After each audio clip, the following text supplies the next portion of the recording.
Okay, so today I want to talk about overdrive pedals, specifically how to find the right overdrive pedal for you. Now, whether you're new to pedals and gear or you've been buying and trading and playing stuff for years, the overdrive market can be really intimidating and confusing and overwhelming. There's literally thousands of different overdrives out there made by hundreds of manufacturers.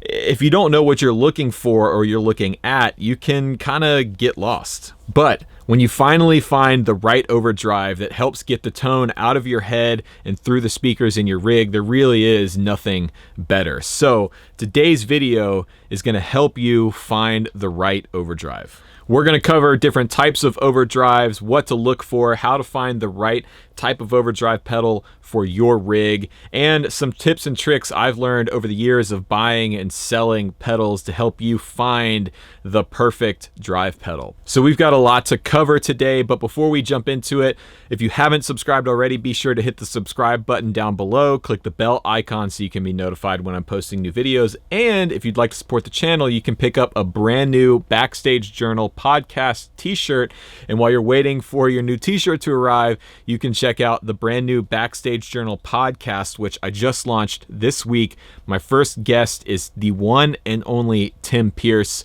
I got to interview him last week at his house in LA. It was awesome. I think the episode came out really well. So be sure to check out the podcast link down below. With all that out of the way, let's jump into it.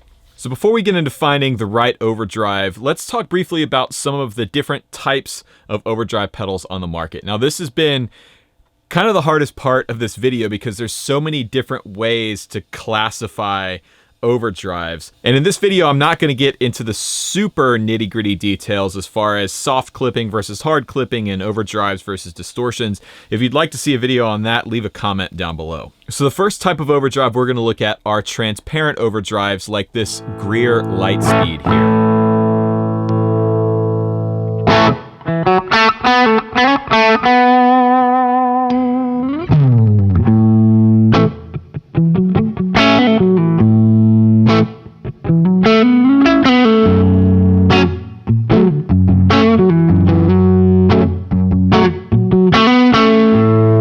Now the Lightspeed is a low to medium gain pedal, meaning it's not going to add a ton of overdrive or distortion to your signal. Rather, it's just going to add a little extra kick. And transparent overdrives like this, in my opinion, work best with amps that are already overdriven a little bit on their own. You're running edge of breakup tones or full-on overdrive tones from your amp.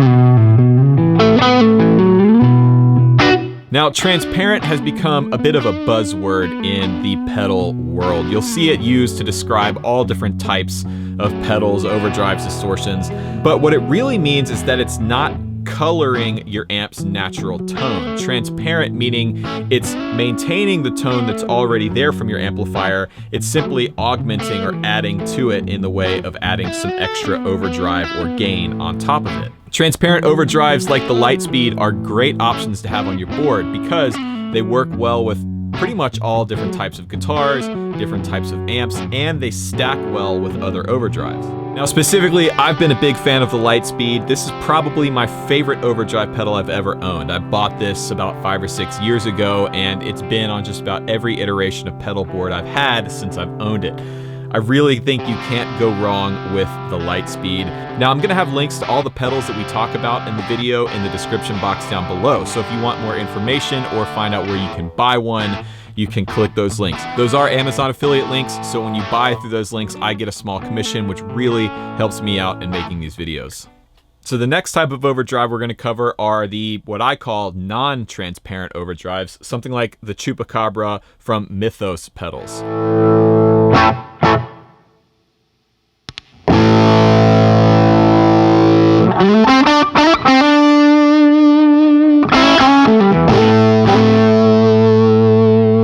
Now, unlike the Lightspeed, The Chupacabra is not going to maintain your amp's natural tone. Instead, it's going to impose its own tone and its own character and color on top of your amp's signal. So this means no matter what type of guitar or amp you're playing, you're gonna hear this pedal on top of everything else. Now, obviously this pedal is gonna sound a little bit different whether it's being played through humbuckers or single coils, or if it's going through an AC30 or a Marshall or a Fender. There is gonna be some tonal variation there, but it's not transparent. Now, overdrives like this are really cool to have because they give you a different tonal characteristic than your guitar or amp is naturally capable of. So you can essentially add to your tonal palette based on what type of non-transparent overdrive you're using. In this case, this is kind of like ZZ Top in a box, as Zach from Mythos describes it.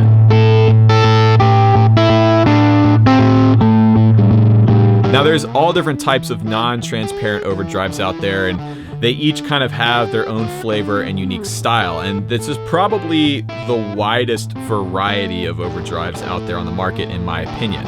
Overdrive pedals like the Chupacabra I view more like as a color that you would add to your palette. Rather than maintaining your amp's natural sound like you would with a transparent overdrive, this is designed to completely alter it and add a different tonal characteristic that you don't already have.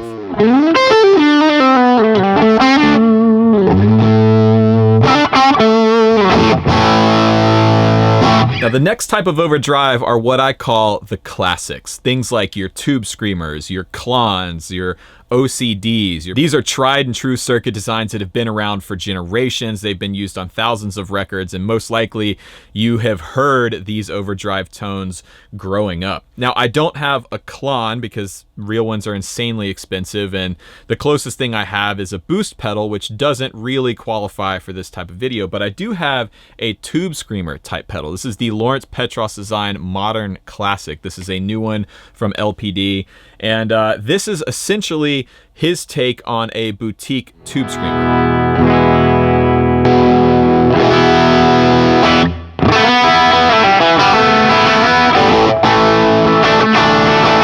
Now, if you know anything about the tube screamer world, you know that it's one of, if not the most copied and replicated overdrive circuits out there. There's different generations of tube screamers. It seems that every pedal manufacturer makes their own version of a tube screamer. So again, this can be kind of a confusing market to get into. But traditionally, tube screamers tend to have a more mid-forward tone. They work really well with single coils, and they work really well with Fender style amps because those amps tend to be more mid-scooped. So the mid-forward character of something like a tube screamer works well in that situation because it's filling in part of the frequency spectrum that's missing from the amp's natural tone. Now, that's definitely not a hard and fast rule. There are plenty of Les Paul and 335 and PRS players that use a tube screamer primarily. You just have to be aware. This is gonna add a lot of mid-range to your signal. So if you've already got a really mid-rangey tone, this could really muddy things up. Now, the thing about tube screamer circuits is every pedal manufacturer has their version of what they think is the best tube screamer, and Lawrence Petros is no different. This one is pretty cool though because it has a clean blend knob, which I've actually never seen on a tube screamer type circuit. Now, what this allows you to do is blend your guitar's clean signal in along with the overdriven signal coming from the pedal. I found that it works really well with single coil guitars because you can blend in that natural clean sound that helps fill in the upper mid-range, kind of helping to cut through the mix a little bit better.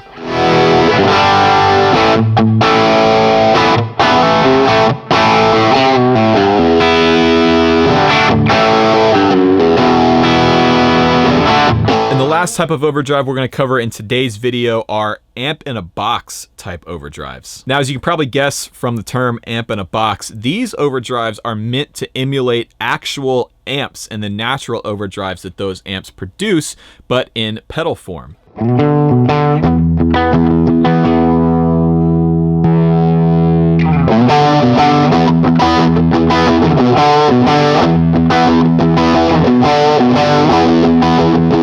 Like the transparent overdrives we talked about earlier, I think amp-in-a-box type pedals are great options for just about every guitar player out there because they allow you to completely change the character of your amplifier, especially if you're more of a clean amp player.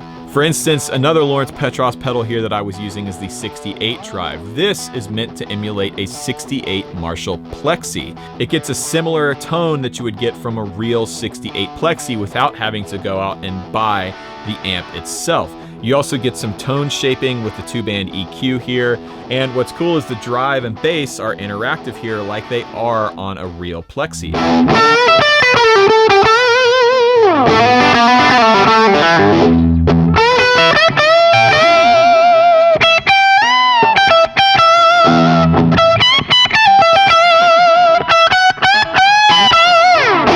On the other side of the spectrum, we have the Vertex Steel String. Now this is a really low gain overdrive, and this is meant to emulate a Dumble steel string singer, similar to what John Mayer or Stevie Ray Vaughan would have used.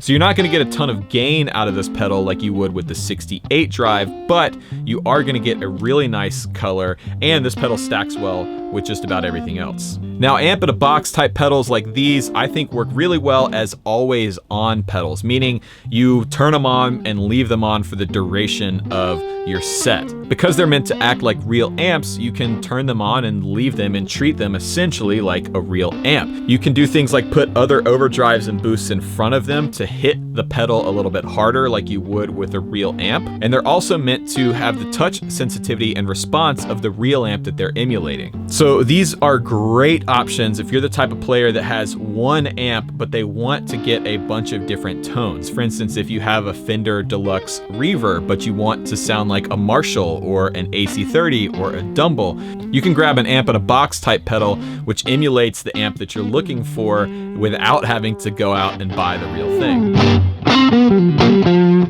So before you start shopping for overdrive pedals, I think there's a couple of things you want to consider before you open up that Reverb app or head down to your local guitar shop. The first thing I would think about is, what's your sound? What are you going for? Then you want to think about your needs and what does this pedal need to do for you? Is this going to be a solo boost or a solo tone that you only kick on when you take a lead? Or is this going to be an always on kind of transparent push your amp into overdrive? Then I think it's really important to take into consideration your guitar and amp. Are you a Strat player that likes Fenders? Are you a Les Paul player that likes Marshalls or somewhere in between? Or do you swap guitars in and out? That's kind of how I am as a player. I use single coils, humbuckers, P90s through 2 or 3 different types of amps. So all of the overdrive pedals that I've settled on my main board work well no matter what guitar I'm playing and what amp I'm playing. You also want to consider, how do you normally run your amplifier? Are you a clean player? If you are, you might want to consider more of an amp in a box type pedal.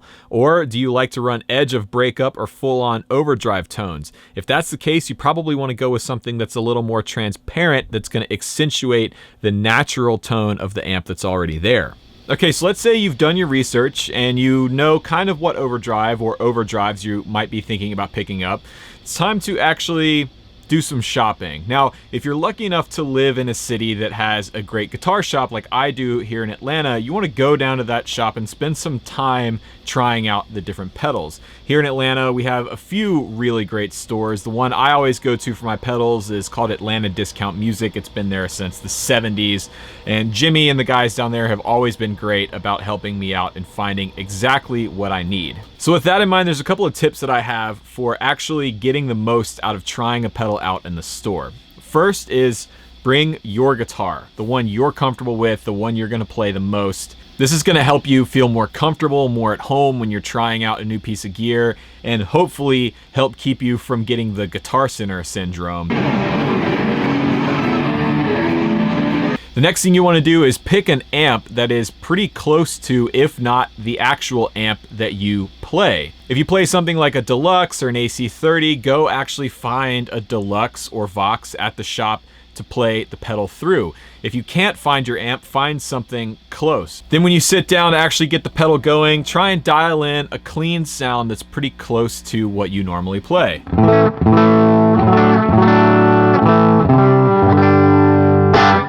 That's going to give you the best baseline to really tell what the pedal's actually doing. Now you're ready to kick the pedal on and start playing.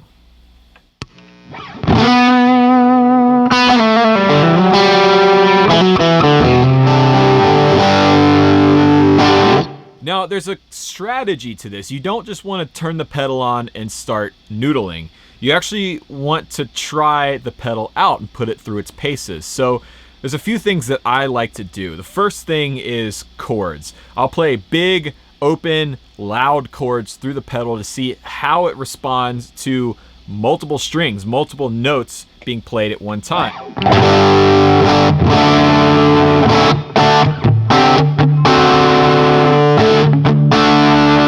If you know some chords that have some dissonant intervals in them, I like to throw those in as well, because when you play two notes that are really close to each other, it's a good way to tell how the pedal is going to react.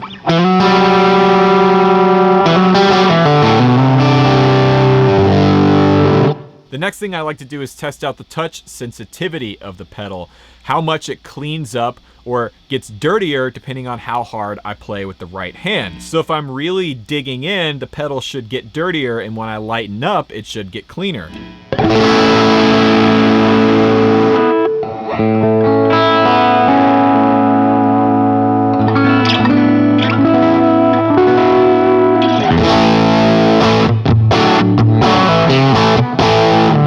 That's always the sign of a great overdrive pedal, if it has touch dynamics and touch sensitivity. Once I've gone through those first couple of steps, now I will actually start tweaking the pedal. First, I want to see how much volume it can put out.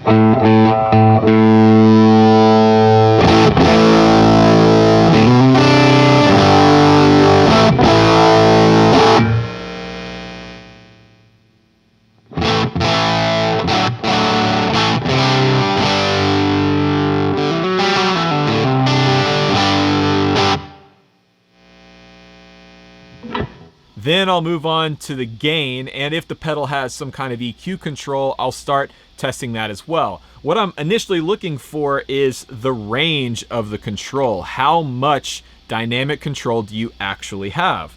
So let's try the gain control.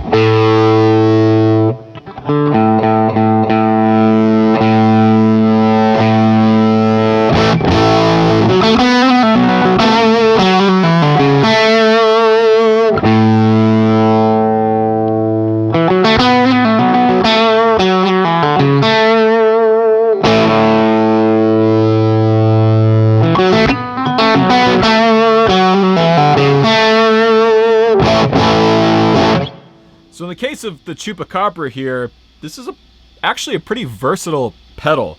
You've got a wide variety of tones on tap with just two knobs. Now the truth is, this is actually the first time I've ever done this with the Chupacabra. This is exactly the same process that I go through anytime I get a new pedal in the mail or I go down to buy a pedal from the store. And to me, that amount of versatility is the sign of a really well-designed and well-executed overdrive pedal. I can tell that this pedal is going to work well with a variety of different amps and a variety of different guitars. And finally, the last thing I'll do is actually see how the pedal cleans up with your volume knob.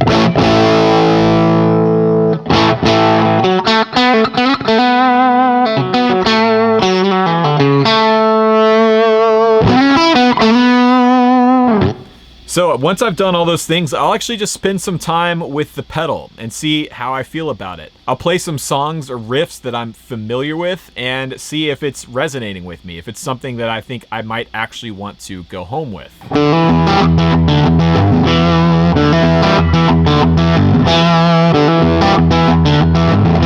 So there you go. Those are my tips for helping you find the perfect overdrive pedal. What is your favorite overdrive? Have you found it yet? Or are you still on the hunt? I want to know. Let me know in the comments section down below. Also, do you want me to do more of these types of videos? Maybe how to find the perfect amp, the perfect delay pedal, the perfect guitar? Let me know in the comments section as well. If you enjoyed today's video, please consider subscribing and be sure to check the links in the description box for all the pedals we talked about today, as well as some of my favorite pedals that I didn't talk about today. The reality is all of those probably deserve their own video. In the description box, you can also find links to the new Backstage Journal podcast, as well as the Backstage Journal podcast merch, t-shirts, coffee mugs, all that stuff. Again, if you buy something, it helps me out in making these videos, and I really appreciate the support. If you'd like to follow me on Instagram, I'm Rhett Shull. I post over there all the time, and that's where I asked you a lot of questions that you wanted me to cover in this video. So if you want input on what I'm going to be doing in the future, be sure to follow me over there. Thanks again, everyone, for watching. I'm Rhett Shull, and remember, there is no plan B.